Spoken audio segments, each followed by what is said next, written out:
3 जून 1998 की सुबह जर्मनी के एक छोटे से शहर के प्लेटफॉर्म पर सब कुछ नॉर्मल लग रहा था। एक जर्मन फैमिली अपनी ट्रेन में बैठी कॉफी पी रही थी और मुनक से हम्बर्ग जाने वाली हाई स्पीड ट्रेन के सफर का मजा ले रही थी। सुबह 10:30 बज रहे थे। सब कुछ बिल्कुल ठीक था, लेकिन सिर्फ 12 मिनट के बाद वो फैमिली ऐसी चीज देखती है जो उनके होश उड़ा देती है। उनके पैरों के नीचे से स्टील का एक टुकड़ा अचानक फ्लोर फाड़कर बाहर निकलता है, सीधा उनकी सीटों के दरमियान से, और उन्हें जरा भी अंदाजा नहीं था कि ये तो सिर्फ आजमाइश की शुरुआत थी। अगर आपने अभी तक चैनल सब्सक्राइब नहीं किया तो प्लीज सब्सक्राइब कर लें ताकि ऐसी इंफॉर्मेटिव वीडियो आप तक पहुंचती रहे। ये कहानी है जर्मन की इंटरसिटी एक्सप्रेस ट्रेन सिस्टम की, जो दुनिया की सबसे मॉडर्न और सेफ ट्रेन में शामिल थी। 1950 के आखिर में जापान ने दुनिया को हिला दिया था जब उसने अपनी शिंकनसन बुलेट ट्रेन लॉन्च की, दुनिया की पहली हाई स्पीड ट्रेन। उसके बाद फ्रांस, इटली और फिर जर्मनी ने भी अपना हाई स्पीड रेल नेटवर्क तैयार करना शुरू कर दिया और जर्मनी ने अपनी बुलेट ट्रेन को नाम दिया इंटरसिटी एक्सप्रेस।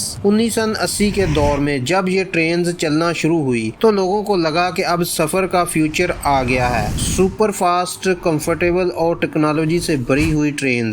डिजाइन परफेक्ट था, कंप्यूटर सिस्टम मॉडर्न था और सफर इतना स्मूथ के लोग हैरान रह जाते। लेकिन हर परफेक्ट चीज के अंदर एक छुपी हुई कमजोरी जरूर होती है, और आईईसी ट्रेन के लिए वो कमजोरी थी उनका wheel system. ICE generation 1 train में शुरू में मोनोब्लॉक व्हील्स लगे हुए थे, एक सॉलिड पीस स्टील का व्हील जो मजबूत और रिलायबल माना जाता था। लेकिन कुछ सालों बाद पैसेंजर ने शिकायत करनी शुरू की कि जब ट्रेन हाई स्पीड पर चलती है तो अजीब वाइब्रेशन होती है, जैसे बुफे कार में रखे ग्लास और कैटलरी आवाज करते हों, और सफर डिस्टर्ब होने लगता। इंजीनियर ने चेक किया तो मालूम हुआ हाई स्पीड फ्रिक्शन की वजह से व्हील के कुछ पार्ट्स अनइवनली घिस रहे हैं और बैलेंस बिगड़ गया है। Result vibration. अब व्हील बैलेंसिंग कार के टायर्स जैसा आसान काम नहीं था, क्योंकि ये सॉलिड स्टील के बड़े व्हील्स थे। रिप्लेस करना भी महंगा और मुश्किल, तो इंजीनियर ने एक नया डिजाइन बनाया, रेजिलिएंट व्हील्स। इस डिजाइन में व्हील एक पीस का नहीं था,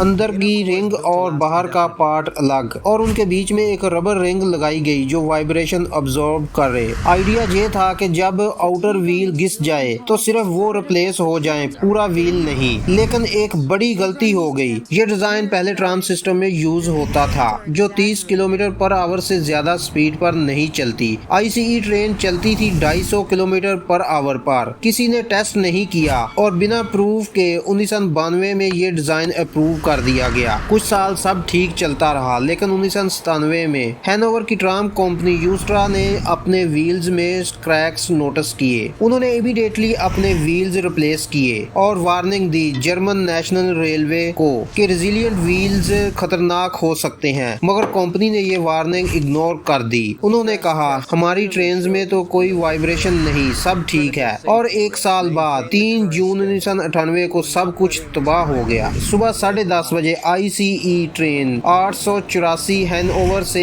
हम्बर्ग के लिए निकली। ट्रेन में 14 कोचेस, 287 पैसेंजर और 8 क्रू मेंबर्स मौजूद थे। सब नॉर्मल था। कोच नंबर 1 में जॉर्ज डेटमन अपनी फैमिली के साथ बैठा था। सब मुस्कुराते हुए सफर का मजा ले रहे थे। फिर अचानक फ्लोर के नीचे से एक जोर का धक्का लगा और 2 सीटों के बीच से स्टील का टुकड़ा फाड़कर ऊपर आ गया। ये टुकड़ा असल में व्हील का पीस था। जॉर्ज शॉक में आ गया। अगर वो टुकड़ा थोड़ा सा लेफ्ट या राइट होता तो उसकी फैमिली बचती ही नहीं। उसने फौरन फैमिली को दूसरी कोच में भेजा और कंडक्टर को ढूंढने गया। कंडक्टर उस वक्त 3rd कोच में था। रूल्स के मुताबिक वो तब तक ट्रेन नहीं रोक सकता था जब तक खुद मसला ना देख ले। दोनों मिलकर 1st कोच की तरफ चले, लेकिन अब तक ट्रेन 200 किलोमीटर पर आवर की रफ्तार से दौड़ रही थी और टूटे हुए व्हील का हिस्सा अब भी ट्रेन के नीचे लटक रहा था। ट्रैक से टकराता हुआ आगे खिसक रहा था। थोड़ी देर बाद ट्रेन एक जंक्शन पॉइंट पर पहुंची जहां ट्रैक स्प्लिट होता है। व्हील का टुकड़ा ट्रैक के लीवर से टकराया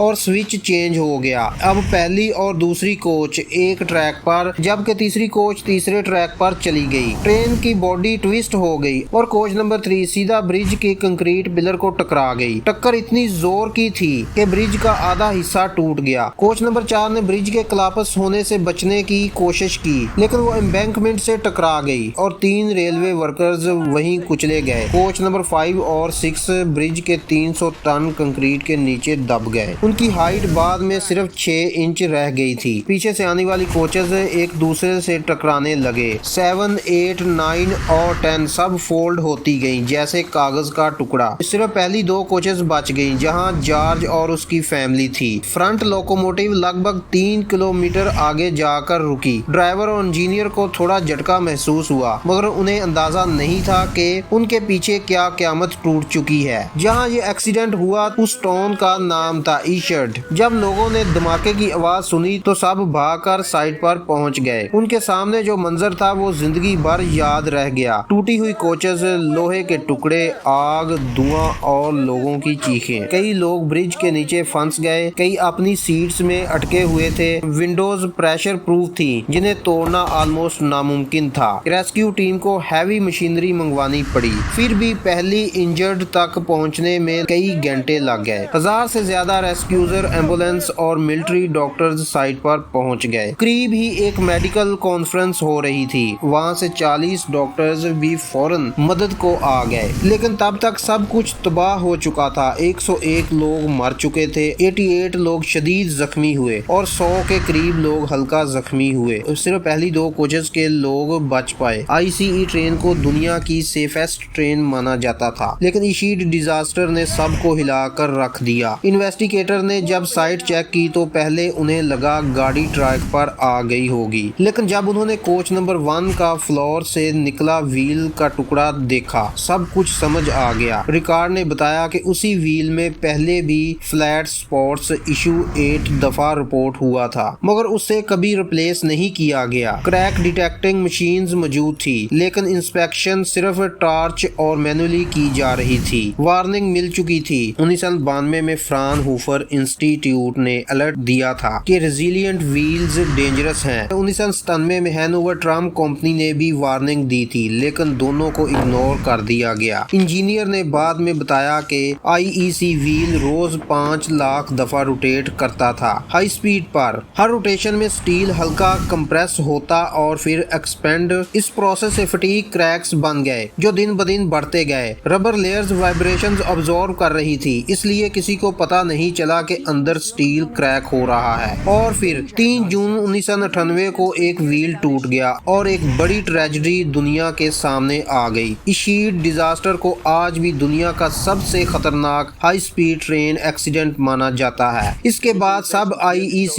ٹرینز کے ویلز واپس مونو بلاک ڈیزائن میں ریپلیس کیے گئے اور ٹریک جنکشن کے قریب برجز ریلوکیٹ کیے گئے تاکہ دوبارہ ایسا نہ ہو۔ جرمنی نے اپنا پورا ریلوے سسٹم دوبارہ بنایا۔ پریشر پروف ونڈوز کو ریپلیس کیا گیا تاکہ ریسکیو آسان ہو۔ آج بھی جرمنی کے ریلوے ٹریننگ سینٹر میں ایشیڈ ڈیزاسٹر ایک مثال کے طور پر پڑھایا جاتا ہے۔ مونو بلاک ویلز مہنگے ضرور ہیں لیکن سیف ہیں اور جب وائبریشن آئے تو سمجھ جاؤ اب ویل کو بیلنس کرنے کا وقت آ گیا ہے۔ اگر آپ کو یہ کہانی انفارمیٹر لگی ہو تو ویڈیو کو لائک کرو اور دماغ ناموں کو سبسکرائب کرنا نہ بھولو۔ ملتے ہیں اگلی دلچسپ اور سچی کہانی کے ساتھ۔